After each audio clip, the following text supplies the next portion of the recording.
बिस्मिल्लाहिर्रहमानिर्रहीम। अस्सलामुअलैकुम वरहमतुल्लाहि वबरकातुहू। रुकिए, ठहरिए, ज़रा ठहरिए, इस वीडियो को एंड तक ज़रूर देखें। हो सकता है आपके मसाइल का हल और आपकी उलझनों का जवाब इसी वीडियो में हो।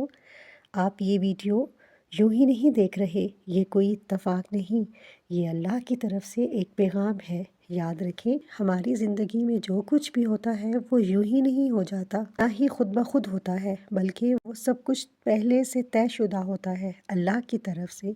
वो हमें हालात से गुजारता है, आजमाइश में डालता है और देखता है कि हम सब्र करते हैं या शिकवा।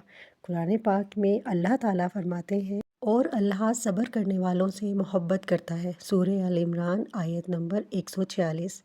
हज़रत यूसुफ़ अलैहिस्सलाम का वाक़या।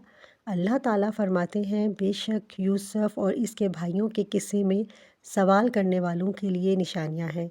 सूरह यूसुफ़ आयत नंबर 7।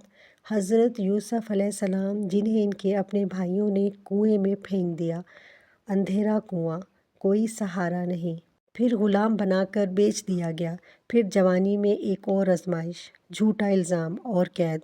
सोचें, अगर वो चाहते तो शिकवा करते, लेकिन उन्होंने सब्र किया, अल्लाह पर भरोसा रखा।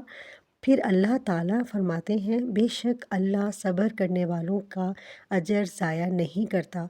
सूरह यूसुफ़ आयत नंबर 56। और फिर वही यूसुफ़ अलैहिस्सलाम जो कैद में थे, अल्लाह ने इन्हें मिस्र के ख़जानों का निगरान बना दिया, इन्हें इज़्ज़त दी, इख्तियार दिया, और वही लोग इनके सामने झुक गए।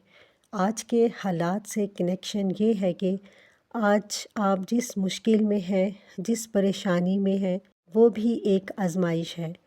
आपके लिए आजमाइश का कुआं है, लेकिन याद रखें, यही कुआं आपको महल तक ले जा सकता है। तो सब्र करें, अल्लाह पर यकीन रखें और दिल से कहें, या अल्लाह मुझे भी सब्र करने वालों में शामिल फरमा, क्योंकि अल्लाह जब आज़माता है तो फिर नवाजता भी वही है।